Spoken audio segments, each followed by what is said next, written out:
sasabihin ko sa iyong papa, iho? Sabihin mong, hindi bali na nga lang. Kakausapin ko na lang siya. Nasaan ang bata? Nandun kay Tia Esperanza. Gusto ko sana siyang makita mamaya. Lalabas muna ako. Kung ganun pala, alam ni Renato na narito ngayon si Sergio sa bahay. At alam nila Inocencio ang pinagdaraanan ko. At malamang pareho silang nagsasaya dahil sa aking kamalasan. Iha naman! Marami pang natitirang oras bago natin kailangang umalis sa hasyenda. Baka naman si Chuy, dahil mahal ka niya bilang isang kapatid, ay may magawa para makatulong. Huwag ka munang mawala ng pag-asa, Iha. Nagbabago ang mundo at hindi natin alam ang mangyayari. Mawawala na talaga ngayon ang lahat, mahal ko ang Angelica. Hindi na mapapasa atin ang lugar na ito. Pero hindi rin sa kanya. Bakit kayo narito, Papa? Para sunduin ka, kailangan ka na asawa mo. Para saan? Magpakasaya na lang siya. Umiiyak siya dahil sa sobrang sakit ng ulo. Ang hirap niya panoorin. Tandaan mo, ikaw ang responsable kapag may nangyaring masama sa asawa mo. Isang pagkakamali ang kasal namin. Nagkamali ako ng desisyon. Yung ugali niya ngayon ay malayo sa ugaling nakita ko sa kanya dati. Naging selosa siya dahil sa'yo. Sumama ka na. Utang na loob. Hinahanap ko na Inosensya. Pero pupuntahan ko pang anak ko. Huwag mo nang dagdagan pa ang mga pasakit ni Inosensya, seryo. Tayo na. Ang hindi ko maintindihan, bakit pa niya ginawa ang pagdiriwang na yon? Ganun talaga dahil nagseselo siya. Kailangan mo siyang intindihin. Senyorito Sergio, umakyat muna kayo sa itaas. Kanina pa kayo tinatawag ng asawa ninyo. Kumusta siya? Kanina pa siya umiiyak at naghihirap dahil sa sakit. Oh, napakasimple lang at tahimik ang buhay ni Senyora Inocencia, pero nagbago yun nung ikinasal siya. Alam mo, hindi dapat sineseryoso ang lahat ng pagtatalo. Normal yun sa mga mag-asawa. Seryosong pagtatalong ito, Senyor. Napakaseryoso talaga nito. Si Senyora Inocencia, nag-iisip ng diborsyo si Senyorito Sergio. Maayos na bang pakiramdam mo? Oo. Mag-usap tayo. Kailangan ka nang ma-check up ng espesyalista ang nirekomenda ni Dr. Guerra. Hindi pwede yung lagi na lang sumasakit ang ulo mo. Sinabi ko nang ayoko nang magpatingin sa iba pang doktor. Saka alam ko kung anong gagawin ko kapag sumasakit. Pag-usapan natin ang tungkol sa atin. Sige, ikaw ang bahala. Naiisip mo ba kung anong nangyayari? Hindi. May mga bagay akong pinag-iisipan. Katulad ng, Wala kang gagawin sa buong buhay mo kung di maghabol sa babaeng yun. At hindi ako magtitiis na lang ng dahil doon. Kaya ngayon, seryo, iniisip ko ng diborsyo. yun ba ang gusto mo? Yun ang gusto mong mangyari. Pero wala naman ako sinasabing ganun. Kung mahal mo siya, bakit nananatili ka pang kasal sa akin? Alam mo, Inocencia, ninenervyos ka lang at may sakit ka. Huwag ka magsasalita ng mga bagay na hindi na mababawi pa. Pero tinalikuran mo ako kanina at pinuntahan mo siya. Ano bang inaasahan mo? Nakakairita ang ginawa mong pagdiriwang. Nagdurusang ina ng anak ko. Dapat ba akong magsaya? Paano kaya ako sa'yo nangyari yun? Alam kong mahal mo siya. At ako naman sa halip na. Sinabi ko sa iyo. At pinilit ko rin siyang kalimutan. Pero dahil sa mga pinapakita mong ugali sa akin, mahirap gawin yun. Ano? Sinasabi mo pa ritong ako ang mali? Itanong mo na lang yan sa sarili mo. At pag-isipan mong diborsyo. Kung sa tingin mo kailangan, magdiborsyo tayo. Pero kung sa tingin mo na bigla ka lang at hindi mo kaya, huwag mo nang babanggitin uli yun sa akin. Engineer, kumusta ka? Mabuti, senyora. Halika, maupo ka muna. Salamat. Huwag mong sabihin na may dala ka na namang masamang balita. Hindi, senyora. Pasensya ka na. Pagkatapos ka naming makausap ni Mr. Castro para ipaalam sa'yo ang balita tungkol sa langis sa hasyenda nyo. Ang totoo, nag-alala ako ng gusto sa'yo dahil alam ko na apektuhan ka nito. Engineer, isipin mo na lang na nang mabili ko ang lupang ito parang isang panaginip na natupad. Pati ang pagtulong ko sa mga taga San Martin de la Costa. Nagawa namin ang lahat ng sama-sama. Tapos bigla niyong sasabihin sa akin na kailangan kong umalis dito at iiwanan ko ang lahat. Ang totoo, napakasakit noon para sa akin.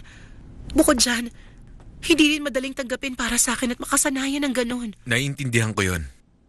At kung hindi ako nagkakamali, mag-isa ka lang sa buhay mo, tama ba ako? Halos ganun na nga.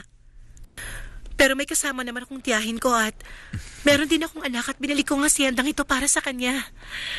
Ikinalulungkot ko. Hayaan mong sabihin ko ulit sa'yo na kung sakaling may maitutulong ako, gagawin ko yun ng buong puso ko. Salamat sa iyo, engineer. Pero alam ko namang wala nang pag-asa ang sitwasyon ngayon. At desidido na rin akong tanggapin ang pera para sa akin bilang sapilit ng kabayaran. At doon na rin ako maninirahan sa Mexico. Pero habang narito ka pa, maaari ba akong bumisita? Siyempre naman, engineer. Kahit na anong oras. Maraming salamat, senyora. O paano? Aalis na muna ako. Pupunta na lang ako ulit para mangumusta at makipagkwentuhan. Maraming salamat sa iyo, engineer. Salamat din. Aalis na ako. Mag-iingat ka.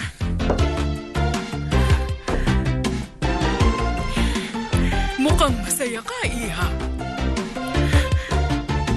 Ang totoo, hindi ko talaga masabi. Pero nararamdaman ko ulit na isa akong babae. Ang kawawang inhinyero. Yan ang tinatawag na love at first sight. Ay, naku, Corazon, sobra ka namang magsalita. Pero ang pagtanggap mo sa kanya kanina, kitang-kita kong mainit at masaya, kaya wag mo nang itanggi. At habang nag-uusap kayo, nakikita kong excited ka, aba, Iha. Sa palagay ko, gusto mo siya eh. Makinig ka, kung gusto mong lumayo kay Senyorito Seryo at total kasal na siya sa iba, gwapo naman ang inhinyerong yun, kaya boto na rin ako sa kanya. Malay mo, baka sa huli, iikasal ka rin pala sa kanya. Ay, Iha. Iba na ngayon si Marimar. Malaki ang pinagbago niya at parang baliwala na sa kanyang kahihiyan. At bakit nangyayari yon? May isang engineer na madalas dumalaw sa kanya. Nitong mga nakaraan, mapapansin mo yung pagbabago sa kanya. Parang ibang tao na siya. Baka umiibig na siya sa lalaking yon. Malabo yun. Si Sergio Santibanez lang ang mahal niya. Ewan ko kung anong meron dun sa engineer pero palagi siyang masaya. Hindi ko alam. Gusto ko pag tumatawa ka. Engineer, nagpapasalamat ako sa mga pagbisita mo. Bukod kasi sa lagi mong ibinibigay sa akin ng lakas ng loob, natutuwa talaga ako sa mga kinikwento mo. Sana meron akong pwedeng gawin para hindi mo na kailangang iwanan lahat ng ito. Natanggap ko na yan. Sinabi ko na yun sa'yo, di ba? Saan mo balak mananghalian ngayon? Dun sa tinutuluyan kong hotel. Hindi. Dito ka na lang mananghalian. Pakiusap, samahan mo ko. Dito ka na lang muna, pwede? Hindi ba magandang idea yun? Walang kasing ganda. Tama lang usapan kung ganon. Sabay na tayong mananghalian. May katapusan ang lahat. At matatapos din ang pagmamahal ni Marimar kay Sergio. O gusto mong mag-isa na lang siya habang buhay? Alam kong hindi na siya pakakasal ulit. Si Marimar ay hindi perpekto. Kilalang kilala ko siya.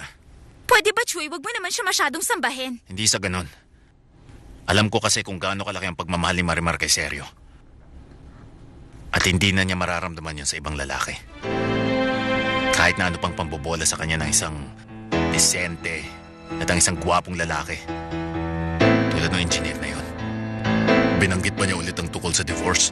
Hindi pa. Nagbago ng isip niya.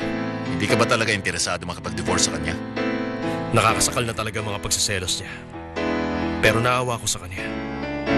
May karamdaman siya at isa pa, meron kaming anak. Kung ganon, mukhang wala na kayong pag-asa pa ni Marimar. Matagal na talagang wala. Kaya nga pinakasalan ko si Inocencia. At yun ang balakid sa amin ngayon. Iho, hindi lamang ang kasal. Alam mo ba yung umiikot na chismis? Anong chismis yun, Papa? Si Marimar, meron ng nobyo. Kalokohan yun, Papa. Hindi. Isa siyang engineer. Isa sa mga nagbalita sa kanya tungkol sa oil field.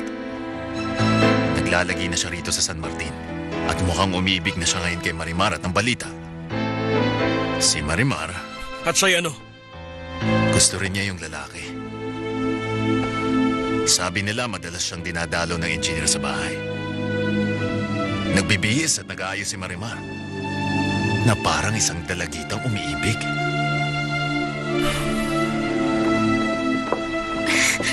Perfecta? Senyora? Perfecta, hawak mo muna ang bata. Akala ko mawawalan ako ng malay. Parang nahihilo na naman ako. Anong nararamdaman ninyo ngayon? Ay, parang medyo nawawala na. Bakit kaya nangyari yun? Hindi ko alam. Ngayon ko lang naramdaman yun. Dati sumasakit ang ulo ko pero hindi ganito. Ayan. Nawawala na. Huwag mong sasabihin kay Seryo yung tungkol dito. Pero senyora, Mangako ka, perfecta. Ayoko. Hindi gusto ng mga lalaki ang isang babaeng sakitin. Kahit sino naman pwedeng mahilo kung minsan. Huwag kang mag-alala. Iniisip mo ba na habang buhay kang mamahalin at hihintayin ng babaeng yon? Hindi ganon. Kilala ko kasi si Marimar. Hindi siya mapaglaro na umiibig kung kani-kanino. Hindi siya yung ganong klaseng babae. Wala namang nagsasabi noon. Pinapaalam ko lang sa'yo na itong si Marimar ay mayroon ng nobyo. Ang dami niyo naman talaga nababalitaan, Papa. Oo naman. Nalalaman ko kaya may nagsasabi. Lalo na kung tungkol sa mga kasiraan niya, ano? Ano bang nangyayari sa'yo? Takot ka magpakasal siya ulit? Pero natural lang naman yun. Alam ko natural lang yun. Pero dapat siya mag-ingat. May anak siya na nagkataong sa akin din. Malay mo, maaaring itong engineer matulungan si Marimar ngayong malapit nang mawala sa kanyang lahat. At anong klaseng tulong ang maibibigay niya? Tama. Talagang galit na galit ka dahil sinabi ko sa'yo at nahihirapan kang tanggapin. Hindi lang ako makapaniwala, Papa. Kalokohan talaga yun. Bukas yan. Ay, seryo. Medyo matagal kang hindi napapasyal ah. Namimiss na tuloy kita. Maupo ka. Narito ako dahil kailangan kita makausap ng seryoso. Sige, sabihin mo. Tungkol na naman ba saan yun? Totoo bang may bago kang iniibig ngayon?